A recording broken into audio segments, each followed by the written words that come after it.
Hi,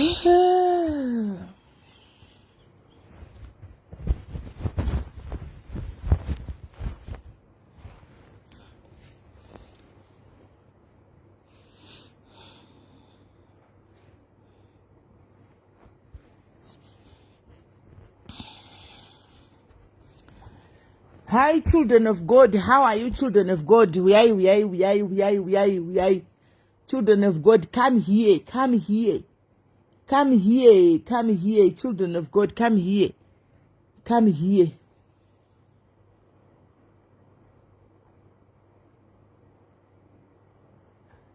Hey! Hey!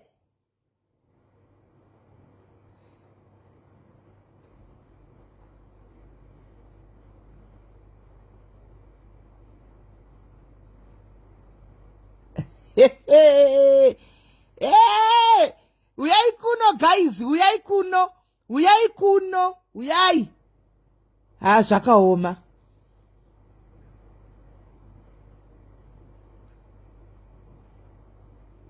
Hey. Shame.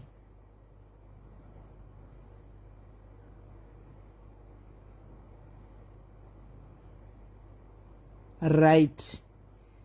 Come here, guys. Come here. Come here. Come here, tuonesane. Uyai pano tuonesane. Uyai pano tuonesane. Maskwera say ansisi me but it's light I want to see you light re-on but in the bedroom. Kana ndiri bedroom kachinji kachona bekongo ngachitokwanza usabudise pandora. Azusabudise pandora. Saka ino kuti makagara panze apo kuri kupisa my could be watching, right? Ndoda kuti ndikutaridze guys muri kubirwa. Antika nyaya yamai vakadzi vekukenya yandishungurudza masikati. So ndine vamwe hanzvadziwo vari kuitawo investigations nekusaidi ndichita nekuinvestigation nekusaidi guys.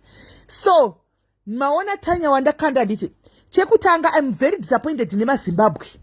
MaZimbabweans very disappointed nemi. Ungatofara tanzwa iregai vanhu vabe nekuti vabira vanhu vekukenya havana kubira nekumusha kwedu. Are you sick in the head? Are you sick? Are you sick? Saka that make it right kuti nokuti kwabirwa kune imwe nyika kuna kubirwa munhu kumusha kwedu vanhu ngavabirwe. Is it okay? Is it okay? Inda tine utsinye wakadai. Zvatanga tichitaura masikati. Ndishamisika vanhu rume chaiwo vanhu rume kumisa tsinga kuti kwanzi handiti kwabigwa vanhu vekunze. Ni vamwe vasikana vakadzi chaiwo. Dei mukambobirwa muone tikubirwa kunorwadza sei. Dei mukambobirwa muone tikubirwa kunorwadza sei. Kubirwa weda kwabirwa ani kana kwabirwa ani it's just painful. Ngobirwa. It's just painful. Pakomenti chona vamwe vakadzi vasikadzi chechetu kwanzi regai abe hatidi kurapa ndotona titi Zimbabwe tatokanganisika brain zedu. It's normal kubira vanhu. It's becoming a norm kubira napa chedu nekubira vamwe vanhu. It's wrong. Right. Panyaya Tanya guys. Tanya chandiri conclude akamaona mapictures Tanya is Zimbabwean. Asi Tanya mapicture ari kushandisa haasi ake. Guys. Tanya mapicture is Zimbabwean. From what I've seen in Tanya is Zimbabwean. But Tanya mapicture sake because right now ndipa profile pake and it profile yake yakanzi Tanya works at Royal London Hospital antika akati lives in Bristol antika United Kingdom anditika right anonzi Tanya Marembo. This is a profile, right? This is a profile. This is a profile, right? Let's agree, guys. This is a profile. Tanya Ush. Murukumona Tanya ndi. Can you see? Just take me to kumona Ush. Murukumona Tanya ndi. Right. Let's go back. Profile yake kai. Anditika. Profile yake akatonyora kuti ndinodiwa kumba kwedu mufunge anditika. Ndobvanyora kuti hash family comes first. Create in me a clean heart. Anti murukona. Right. Nditanya uyu. Let's go. Kunema pictures ake. What's going on? All right. Let's go kunema pictures ake. Anditika. This is Tanya. This one dikere munu guys. Is this person a carer? Dikere. Tell me guys, is this person a carer? Right. ndoda kuti munyatsoona ndikeara here uyu, right? Ndikeara here uyu, makeara here. Mirai. Nezuro, yesterday, Nezuro Tanya akaisa reel. Nezuro Tanya akaisa reel pa Facebook profile ish. This is the rule akaisa. One person commented, right? Do not analyze the morning. Praying over my new apartment. Ndo anyora nti anzi praying over my new apartment. Then paka vapaiswa comment issue. Anditi Sunny Agnes uyo ndine Zuro akati congratulations more wins. Right? Ndo vandavhura pa profile ya Agnes. Anditika ya Sunny Agnes. Sunny Agnes ushu. Ariku is either Nigeria or Ghana. Sunny Agnes ariku Nigeria kana kuti ku Ghana. Because naenda kuma friends ake antika pama friends ake ese uyu Sunny Agnes ariku Nigeria kana kuti Ghana. Hapana muzimba aripo antimaona ese vanhu vekunya Nigeria kana kuti Ghana, right? Tikaenda pa picture iyi yandakandai antika yakavhara nemaski ishi anditi ndikaenda pa comment ishi yemunhu akakomenda pa comment iyi antika anonzi Oluwa Rich Forever. Naenda ku profile ya Oluwa Rich Forever antika Oluwa uyu is from another country, I don't know kuti which country, right? Ndoma post akaripo ndova ndaenda pama friends ake andimana akanyora kuti she's ndoku Kwekwe. She says she's from Kwekwe. She says she's from Kwekwe. She says she's from Kwekwe. Animona. But she's not from Kwekwe. Animona. So, right. Kune vanhu vari ku UK andichika vari ku UK kana kuti ku America help us here.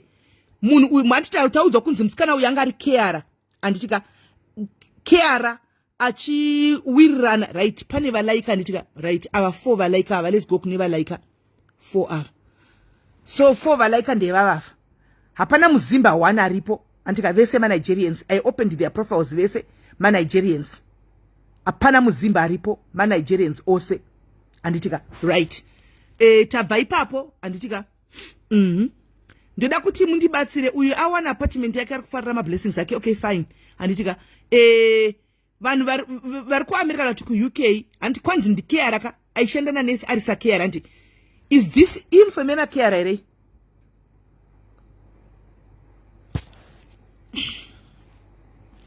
Uniform ena keara here?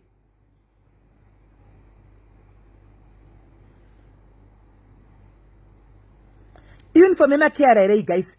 Please vari ku America vari ku UK help us vari kune dzimwe nyika. Uniform indi ema keara here? Munhu uyu ndikeara here ushu?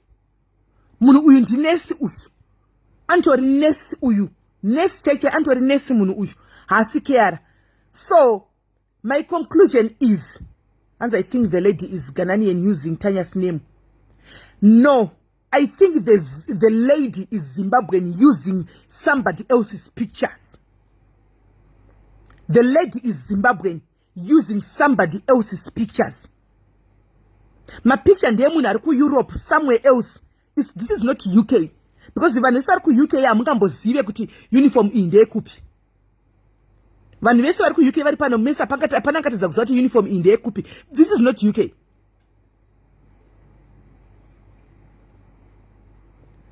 Tanya, you can be a carer business and determine your job. Vanhu vese vakamira pa, do you think ma care? Uniform kai. This is a uniform. This is a uniform.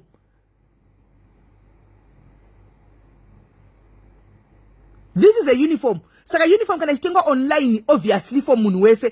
Then there should be somebody else at the comment section and kuziva kuti uniform in their company ipi. Uniform company ipi. You can't tell me kuti vanhu vese vari ku UK nema vandro akaita panapa. They can't know kuti company care makera vanopfeka uniform yakadai so kana kuti nesa vanopfeka uniform yakadai ndeyekupi.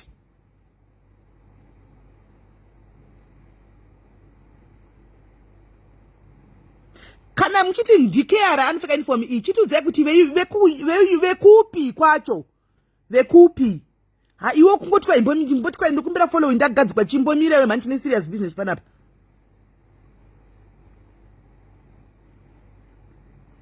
Chazokubloka back to the roots. Imbomira tine serious panapa. Following yacho moichoga nedemo ndoma zvagira ndo following iwayo here.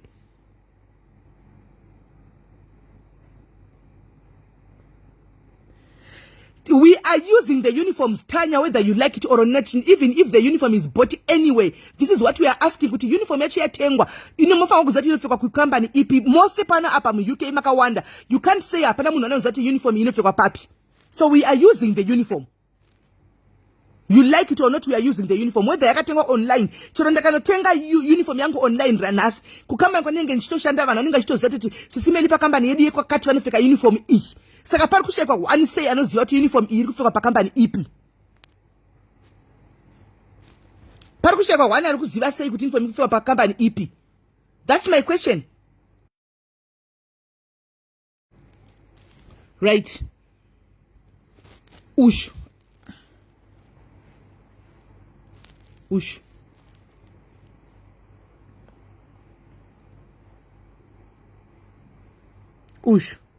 Iwe Tanya ma, are you Tanya Marembo?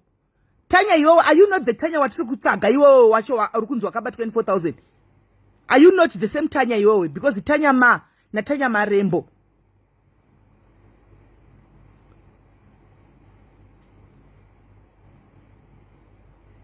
Hanzi ma scraps, I haven't seen them hangu. Maybe it's not UK. That's what we are trying kuchaga.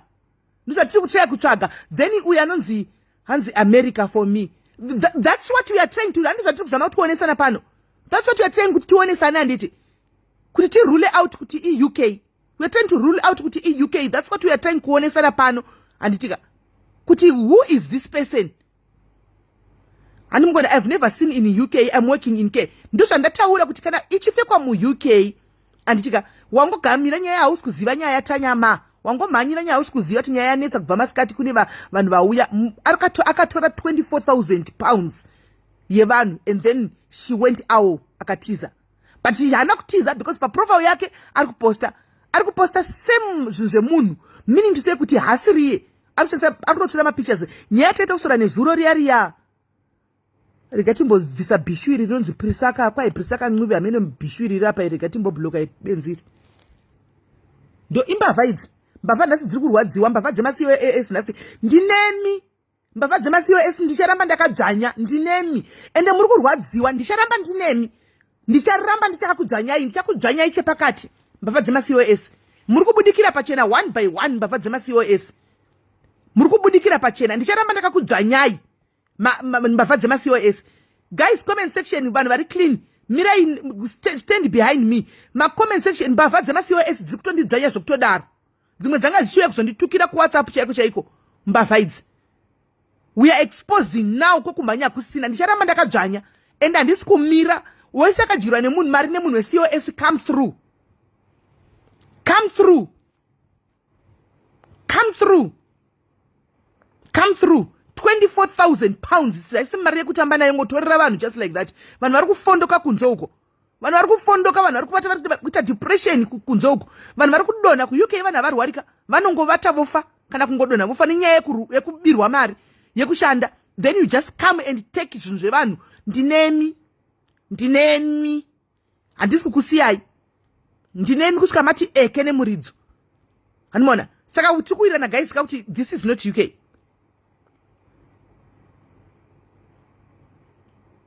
Tukwirana kana kuti UK amen. Munhu uyu muZimbabwe muonai, hanimona kuti akatonyora kuti shona akanyora nyasonyora zvonai verenga yapa. Zviri clean. Mushona uyu munhu uyu muZimba. Feli tati chitiudzaiwo kwamakamboiona. Feli Zimbabwe. Yes, you can way. Chitiudzaiwo pamakamboiona mune mawandiro enyu muzere hospitals ese mu UK. Hapanga shaiwana kuti ndakamboiona pa chipatara pandaishanda. Why pasina kamboiona? Feli. Sei pasina kamboiona. Kana makaiona kwa makamboshanda imini chitiudzai kuti ndakamboiona. Sei pasina kamboiona. That's my question. Because makazara vanhu vari ku UK panapa. Sei pasina kamboiona uniform ku UK. Pakera pa company panoshanda iwe wakamboiona here. Akati anoshanda ku Royal Hotel hanti, but kuvakadzi vaya akati anoshanda ku ningikiri kuke hanzi nonzi ke chiya 4K for you. Right, chibva tibve ipapo. Ndoda kuti muone. Tanya ushu aposta nezuro ushu. Tanya ushu akaposta nezuro akachiti I have 3 5-year courses ndine zuro. 48 hours a week, 13 pounds 32 per hour, visa expenses, flight accommodation, and 2 months all catered for. Get in touch, inbox. Murkuona, Nezuro akaposta pa group nonzi UK, certificate of what sponsorship tetu, ameno group nonzi UK skilled workers, visa UK jobs vacancies, akaposta ipapo. She's not stopping. Antika, then because mutabi gwandimi, right? Let's go to the comments. Pama comments, let me open all the comments. And Pama comments. Pakata tinotenda muzimba wedu. She could be a victim right now. She could be a victim right now. Interested. Uyu Rono Monica is this thing real or another scam? I always reply interested, but no one replies. And Uyakati, you need a trust and reliable contact for your COS certificate sponsorship for jobs in UK, whatever. Storekeeper, whatever. Via WhatsApp, vapaiskwa number. Murukwada stara kaiskwa hapa. Wena istara kaiskwa. Munenge mtunotenga ma COS kwa wakadai. Hanu murukwana. Vapaiskwa number kutuminde unotenga. Antika. Right. Vapaweo, maskam egega. Maskamas egega. Vapaweo wanonzi Freddy Jackson up. Vakati, hello guys. Buy your certificate, your original certificate, IELTS without sitting for the exam British. With the 8.5 band, upgrade your past scores in IELTS, get leak questions and answers. Get it there. Maskam egega. Murukwana, maskam egega. Right. Mvapaita uyakati interested. How do we know who you have worked with? Hapana pani tupeta mzimba wanchete a commenter. These are dodgy people who are there, right? Dodati muone ndine zuro kau. 8 hours ago, Nas, aposta ish, Tanya Marembo. Only 5 available. COSs for senior care assistant. Cambridge plus 2 switches. London plus switch. Manchester plus switch. Bedford plus switch. 39 hours a week. 13 pounds per hour. 5-year course. Visa, flight, accommodation, and for 2 months, all included. Free DBS, free first uniforms, no delay. Processing time is exactly 24 hours. Course is readily available.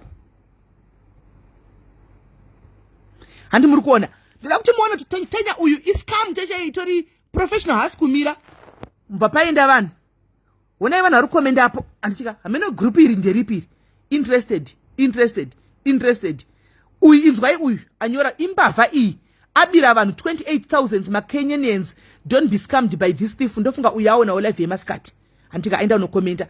Interesting. Very interested. You see? Hande ya sata peza. Tudakti muoni. Kana chaku chomba tau. Andi mwana. Right. Hande Tanya ushu. 5 days ago. Akanyora. Only 5 A's COS for senior assistant, Cambridge plus switch, Antigua plus switch, London plus switch, Manchester, Bedford, 39 visa, flight, accommodation, January 13, 5 days ago.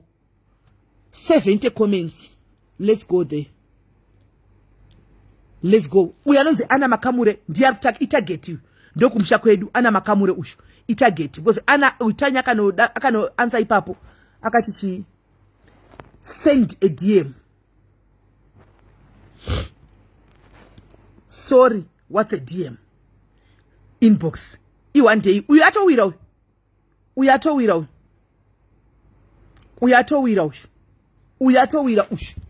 Let's leave my comments. Essay, but 70 comments cap.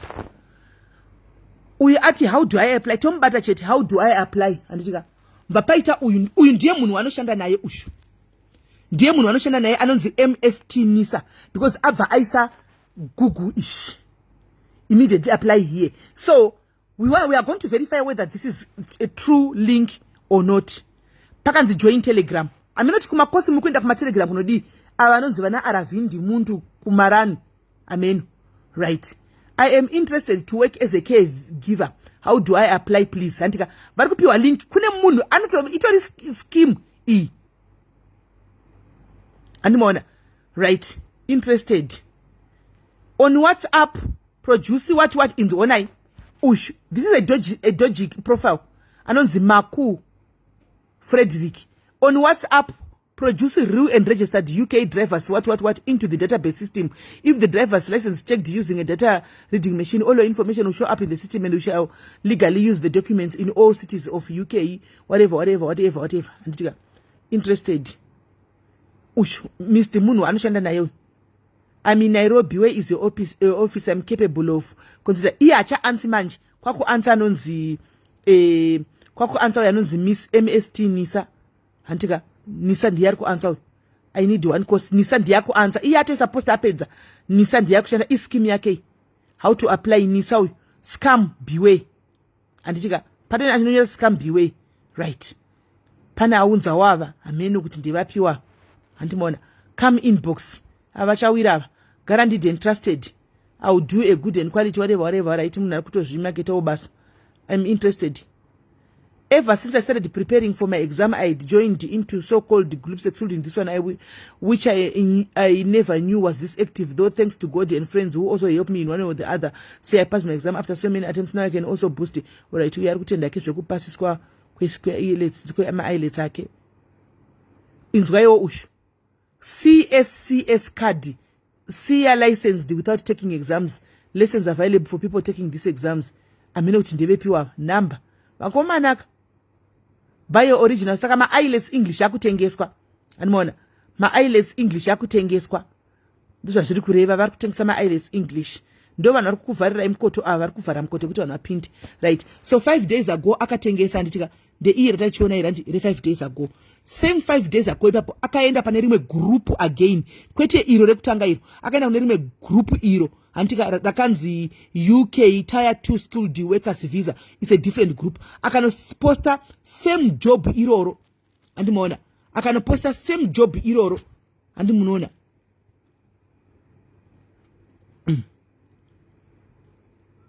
Panto ni 80 something comments. Hapana hapo mzimba kana 1 aripo. Hapana kana mzimba 1 aripo. Hapana kana mzimba 1 aripo. So far hapana kana mzimba 1 aripo. Vangori vanhu veku India nekune dzimwe nyika neve muno South Africa ndichika Tanya mari musa 29 May akatanga kure munhu ushu ritori tsotsi chechairo. Location Bristol. Title job Dom. Working hours 30 hours. Accommodation for first month only. Please, all you need to have the IELTS, driver's license, case certificate, TB test, CV police. I can't put my contact number for security reasons. Dear ushu. Ende piko.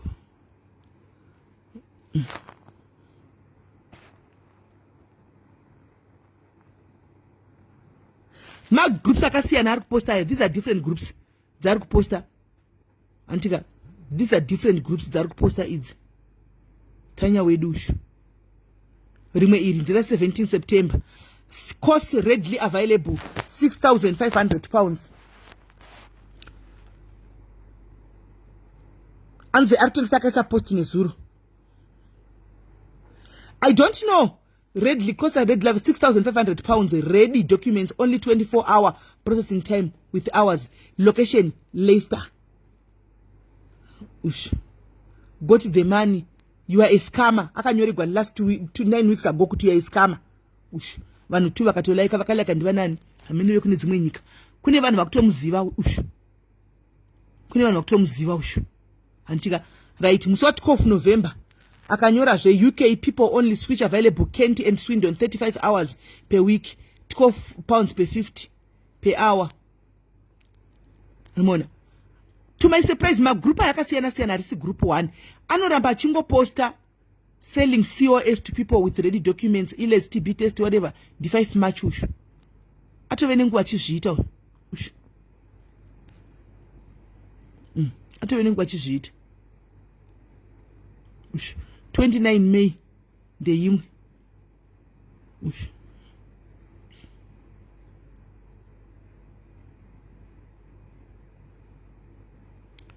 Right. Mazhuona antika mazhuona ka guys. Tadi kwenda kuona wandi kwedu timbono mshungurudza. Anobva chinja profile. Aita mari nechitsotsi but one day is one day. Thank you Brian. One day is one day. Thank you Sheila. Vanhu ngavadzikame. Antika vanhu ngavadzikame. 6,500 yari kutaura apa imari shinu yakareba pounds kuti mutorerwe. Munhu uyu itori scam. Andi muri kunzwa munhu uyu itori scam. mazvionera anti no doubt about that. Mapictures aya pane kwaari kutorwa antika mapictures pane kunogona kuve kuTikTok, kuInstagram, ende kune vanhu vekunyika, kune dzimwe nyika kwanoziva kuti hatitambiri isusu maZimbabweans, ndikwaari kuenda kunodzura mapicture aya antika nemarules emunhu iyeye achiposta papeji pake andimaona to convince whoever achaita nikikiri iye anenge achitori neoriginal account yake, ende kuti anyatsoconvinsa vanhu akabvanyora kuti ndiri muZimbabwean kuti anyatsoconvinsa vanhu, but the person anenge ari iye ari pamapictures aya haasiri iye. Parohwa futi scam yaLinda uya ndo yarohwa futi apa. Guys, be careful. Munhu atove netime achizviita ushu, atove netime achizviita arimo muUK but location unknown. And muri kuona zvokuti uyu kauyu muri kuona kuti up to now hakuna munhu aziva profile picture aziva munhu ushu. Taisa mapictures, no one seems to know ye munhu yana kwakabva here guys, kokuti munhu angati ndomuziva. Hakuna kwakabva here kuti vanhu vangati no Lulu tinova we warn them vanhu ngavadyiwe but tinenge tavaudza, ngavadyiwe but tinenge tavaudza. Uri kuona kuti muri kuona mwana wangu uyu Luluyu, mwana wangu shu hani munoona mwana wangu shu kune munhu wake wanotoziva. Lulu tozvizatisa kuti ghost account right, ane munhu wake wasingazivi, so anoziva iye kwanonodzura mapikicha yachiuya achitisa dutu paprofile pake. Handimaona zvokuti munhu anotonyenga achiti ndanonga chibhebi akatochata nemunhu akadla mari Luluyu nepikicha idzo ndozvikuitwa nemunhu uyu apa. But now Lulu habiri munhu ighost rinenge chingozviitira aro zvarinoita. Handimaona uyu adhuva kutora mari dzevanhu vakomana 24,000 pounds asi mari kutamba nayo vediwe. Mari iri kurohwa mari dzika muri kuti zvakaoma. Kwai mari iri kupiwani, mari dziri kurohwa kuri kupiwa maaccounts ana monzo ayaya ndiwo anenge achipiwa vanhu kunzisai mari mumaccount imomo. Handimaona so Tanya anogona kuva ari pano zvakaita uya. Iwe Tanya ma ndiwani iwe? Who are you Tanya ma? Who are you Tanya ma? Who are you? Who are you Tanya ma? Are you not the same Tanya that we are looking for?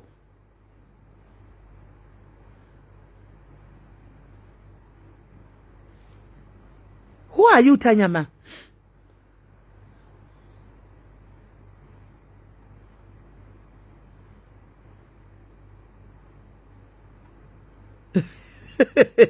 Tanya, who are you? Because who are you Tanya?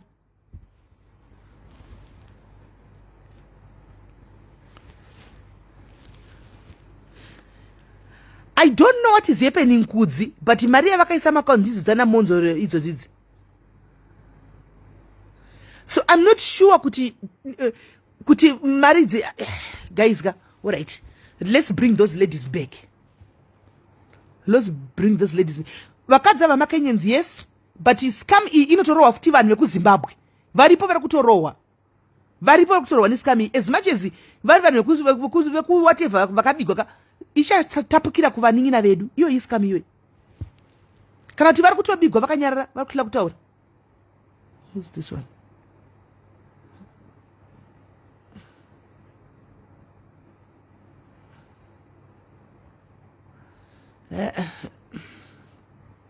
Right.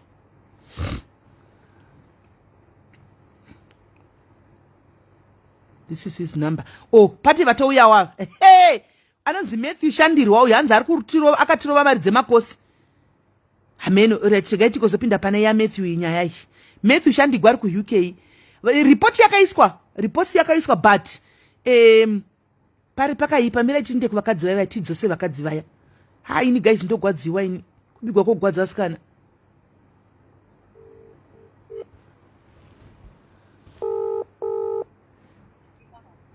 Hi, sis. Yay, sis, how are you? I'm good, thank you. Right. Have you find something else so that can help, or because I did my own investigations, I've got some findings that I have here. Yes. Yeah. As I predicted in the afternoon, this lady, yes, she's Zimbabwean, but the pictures are not hers. Right. Because if you go on Facebook, search, do you have another phone there with you? Yeah, it's fine. I have my laptop. I'll be able to search the person that is called Tanya Marembo. That's the person that you are looking. Marembo. Yes, okay. Tanya Marembo. Those are that is the person with the pictures that you gave me. Tanya Marebo. Oh, yeah. Yes. You found I can it. see the photo where she has the mask with the other nurses. Right. And then I can see her like with a t-shirt written "God is all you need." Right. I want you to scroll. Go on the story.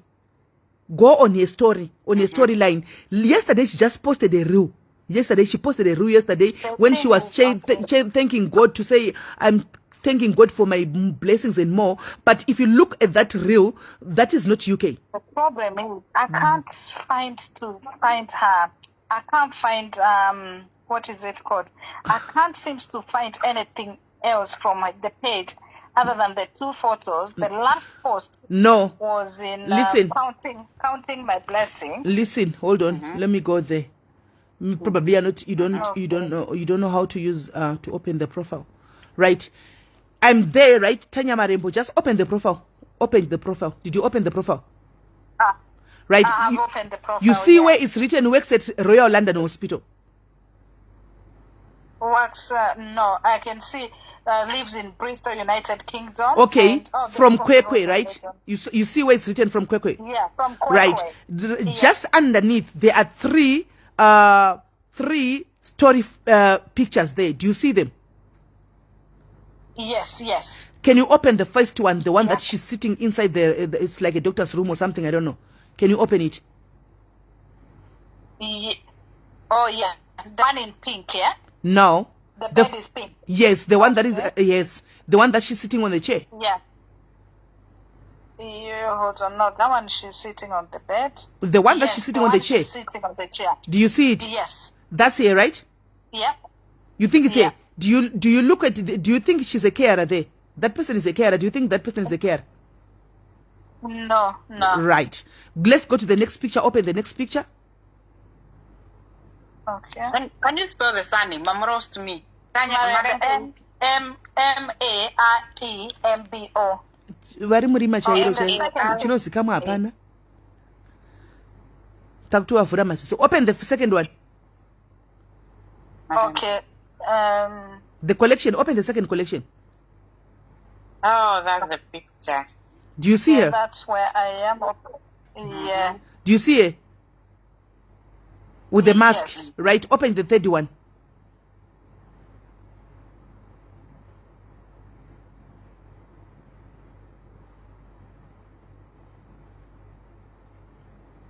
Did you open it? Yes. Do you think she's a carer? Is that a carer? No. Is that UK? No. Thank you. So you see this person, right? Scroll down. She put a reel, the one it's where she wrote counting my blessings one by one. Yes, yeah. Is the same girl, right? Celebrating the apartment. Celebrating, is that UK? No. Thank you. Right. Then you can scroll down and you can see other pictures. So this person, Tanya, is using somebody else's pictures. You get what I'm saying? The thing that I'm telling you, the one thing that I was telling you in the afternoon, she's using somebody else's pictures. It's not her in the pictures. So that's why there's nobody who's able to identify her. This person is not from Zimbabwe. Yes, she might be from Zimbabwe. Yes, I do understand and agree. She is somebody else. I don't know whether she's Tanya or not. She might not be Tanya as well. Right? If you go down, right? If you go down, Tanya is still posting different COSs. She posted COSs in other groups today. 3 of them in 3 different groups. COSs that she's advertising for 6.5. That's 6.5 in in pounds or in pounds. Yeah, in pounds. In pounds. Yeah. In pounds. So you see, she's not stopping, and she started advertising for these COSs in March. And then many people were like, this is not the same group. These are different groups where she would go and advertise. And she would say to people, inbox me. Because people will be writing like interested. And she'll be like, inbox me, DM me. And I would like to believe so many people have DM'd her. And one thing that I've realized, she is not targeting Zimbabweans. She is targeting Yes. people from other countries. Because on all the groups that I've gone through, she's just dealing with people from other countries, not Zimbabwe. Country. That's why you are her victims. Ah. Yeah. But when she spoke with my sister, she said that she had promised so many people, even her mom is not having peace in Zimbabwe because they are Most coming to probably her she was home. telling me that for me. Maybe she was telling me that for me to feel sorry for her and to see if it's real. You know, when people are conning you, they are very good. The person that directed you to Tanya, she's got a Working story at to Story answer. London Hospital, She's got a that's story true. to She answer. always gone to work there. Yes, she's got a story. The person who directed you to Tanya, she's the one that you must demand your money from. She knows something.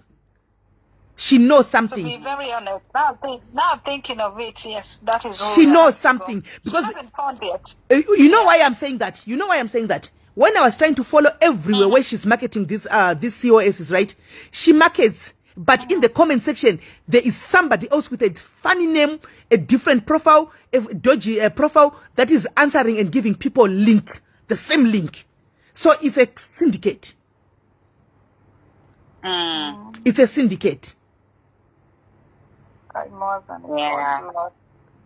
Let us call the lady And that she gave us the number. look, she says studied at Pacific University, North Philippines. Yeah. North Philippines. Yes. Mm.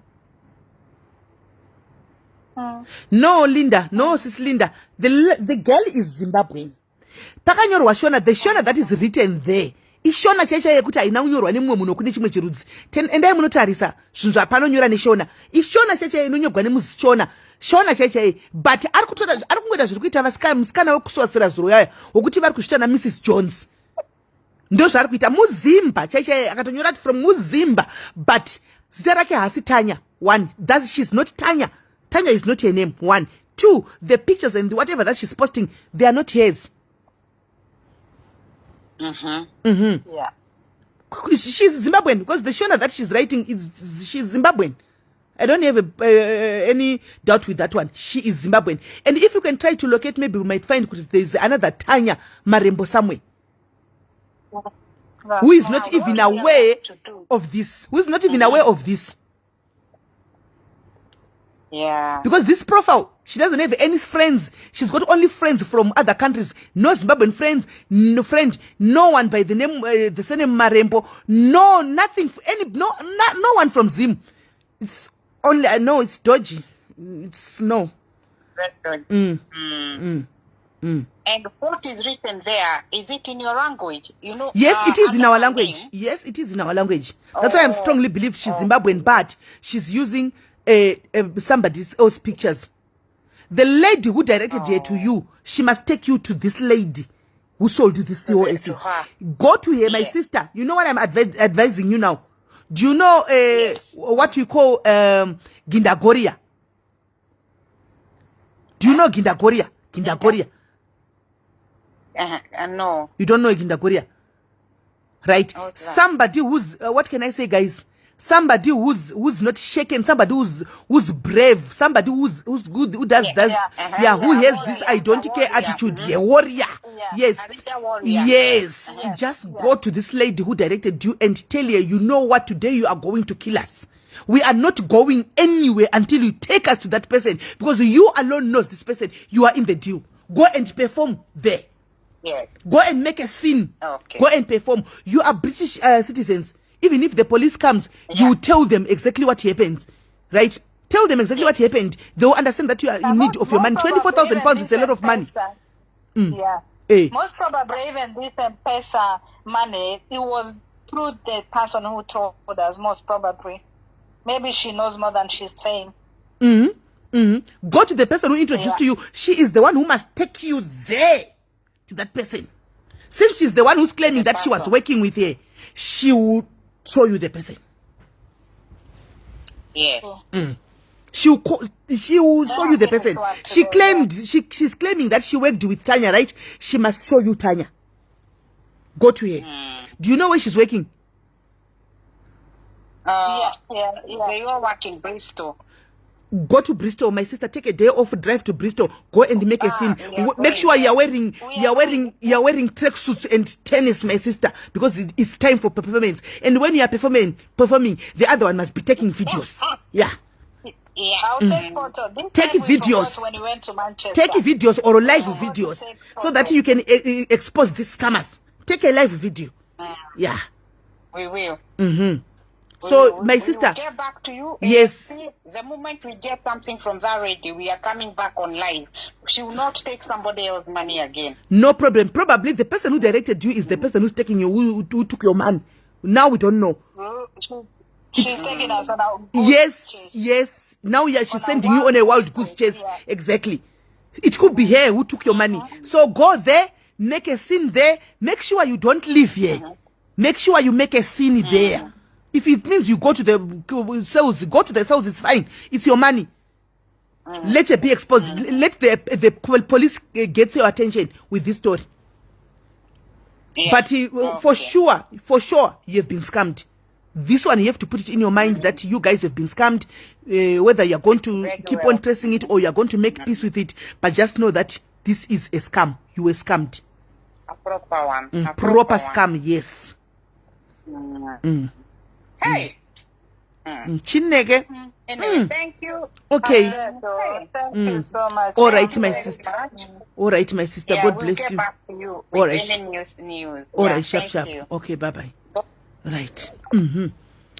Account yakasendwa mari dzemonzo idzi vakatoripota kumapurisa.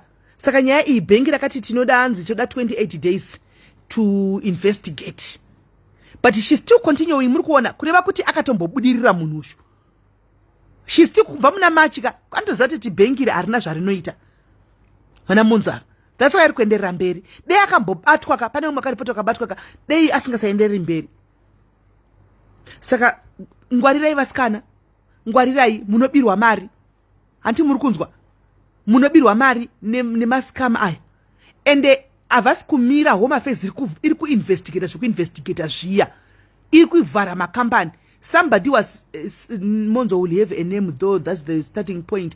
Kudzi vakatoenda kwese ikoko andizoti ndingasanangura chudi. Go and watch the first life yaitwa maskati. Go and watch the first life yataita maskati navo vachinyasosanangura pavakafamba pese. Hanimona. Somebody was telling me just 30 minutes ago kuti vakabhadhirawo mari kuna somebody else. Antika vabhadhira mari kuna somebody else yakawanda. Antika ndobva angoti accounts angu afreezwa nebank. Meaning to say kuti panenge pane zviri kuto investigatewa. Saka makambani ndizvo takambotaura zviya ndichitaura ndichiudza madhairis angu ndichiti madhairis ane makambani please nemweya waMwari mari munoipiwa lump sum ka 1 you use it inopera mari but your company can go 30 years uri company yako maprofits achiuya mashoma iwayo uri happy nekambani yako mari dzekupiwa idzi munopiwa ma 6,000 10,000 iwayawo mapiwa 20 ka 1 but mari semari ndoda kukudzai mari inodliwa mari inopera. Ndopa fair chako and pamwe inogona topera usina kana chawatita chine musoro but wazvivharidzira kuti ucheti company mu UK kana wanga usina kudzidza usina chikoro takunoshanda kuti sekumakera iwanga one company. So sometimes it's just okay to do zvinhu zvako uchingoenda saizvozvo zvakangonaka because uchachengetedza company yako for years and years to come. Years and years to come uchingoita basa rako uchingoenda and it's going to grow big zvochavhura mabranches kumwe nekumwe chapesera wava nemabranches kana 50. Antimona, because you're doing your things legit. T-Mark, vanoti vakapiwa account number yekuisa mari. Ameno kuti account number yakapiwa ndiani. Antiona. Saka vakatoenda kubengi koko vakaenda kumapurisa. Antiona. Saka bengi nemapurisa zviri kuinvestigate. Vakati they will come back to them. Kupolisi vatachadzokera mangwana. Asi kubengi vakanzi 28 days. Anditi muri kuona. Saka kuti murambe muchingozoti tikudligwa mari because vanhu vakatoona kuti pari kudlika mari ko zvino ndepapa makosa apa. Saka kana makosa kavhagwa manje kwakubikwa efake. Mugare makazviziva guys. Kune korohwa refake rekuti you can't notice the difference. Hesimbiyanana. You can't notice the difference. Rinenge rine difference yekadodzi chako chako ka question mark kana kuti kaka full stop. No difference inenge iripo amuioni. Inenge yakuda vanhu vakazvingwarira vanozviziva zvakaita pa email aitagwa yakuti email address ndakapiwa chaiyo but yanga yakasiyana chete pakuti yanga ine ka dot imwe yanga isina yekambani cheche yanga isina kadhoti yavo yanga kaisa kadhoti but iri same email ende haungazvioni.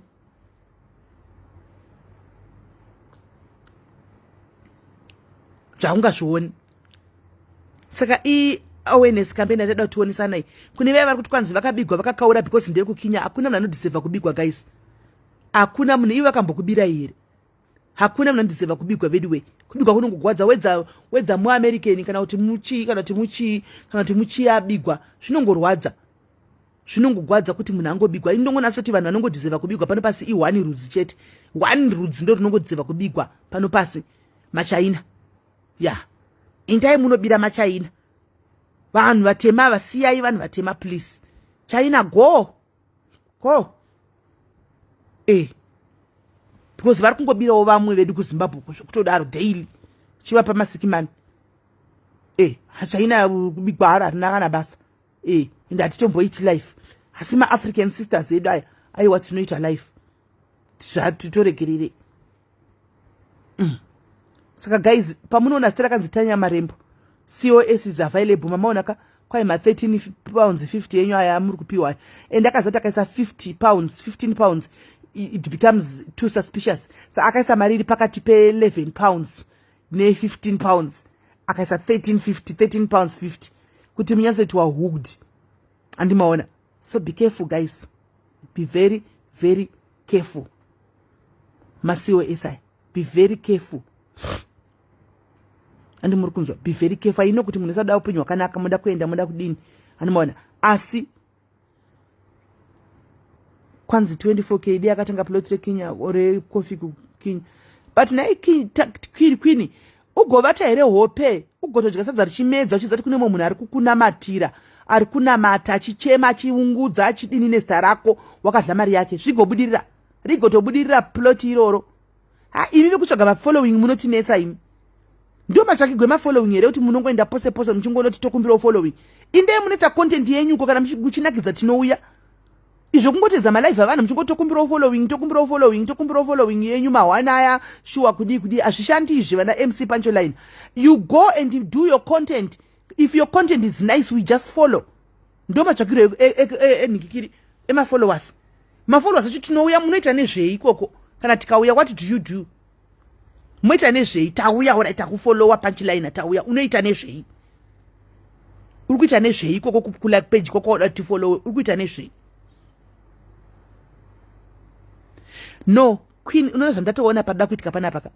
Zvatakuda kuitika hapachadi kupiwa nhamba dzaQueen.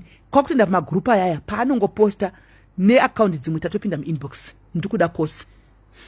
Totofamba naye. Ndo zvakutoitika iwewe Queen iwo newewo kana une account yako isiri ishi yegosta nditika. Indawo nenindoindawo vanokwanisa endai muno requesta makosa aya. Kuna Tanya uyu achaposta pamagroup andakutadza yaya. Achaposta chete. Imimi go kuinbox munotenga toda makosi anobatwa achata mistake chete anotsvedza chete anobatwa. It's very wrong kuti vamwe vari kuma shift uko iye ari kudla zvevamwe zvevamwe ari kubisa duzvuko nemanapkin iye ari busy kungodla mari dzavanhu mahara. Ngaindi anobvisawo nhingikiri uko doti uko 9 munhu ngangodla mari yake yeziya. Zvakaoma guys, ndapedza ndakuinda ini. Ndakuinda zvangu. Hanzwa mwatori pano chera ari pano uchabatwa chete Tanya. One day iwe unogona kuti juta isi but kuna Mwari usingagoni kujuta kumusoro kudenga uko. One day God will expose you, not us. God will expose you God, not us. Anogona kuva report in construction. God isisati unogona kuti doja ukati zveshwa kubva machi uchita chigame chisingabatwi but wapa dhusi muna chakuexpose Tanya ndimwari kwete isusu. Pindai kamera, ndakavhara kamera, pindai chiko nai mama mbondionawo. Father imboya mundikwiza makumbo ka timboya mbondikwiza makumbo sha come and rub my legs. Pakaipa guys, pakaipa. Saka amenu kana ari pano Tanya uchiona uzive kuti chisa chiri musacharimwa and nothing happens under the sun that stays forever. One way or the other chokwadi chinotobuda pachena, uchida usingadi chokwadi chinotobuda pachena. Kwaina pana chimbotamba inesa ndauda kutamba na Father Diaries vauya vakugara muna ndivamambondi panguva ndichitamba nemi muno pana ndichitamba nemi vabva vabuda vakaenda uko handiti saka vadzoka ndikuda kuti mutotora izvozvo ndichida kutorabhiwa makumbo ndichida kumasajiwa makumbo aya ndisati ndavata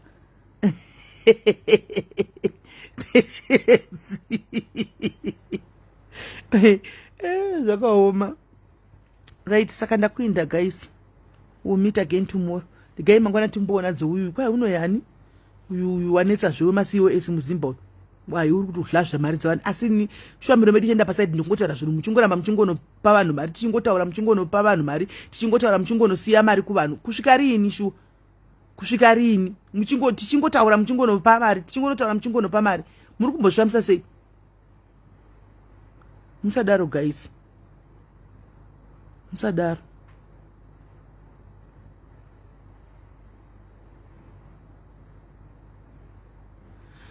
Musadaro. Alright, go. Alright, mwanangu, go mimi. Ili boga istobatana mangwana ndikakuti na mwa.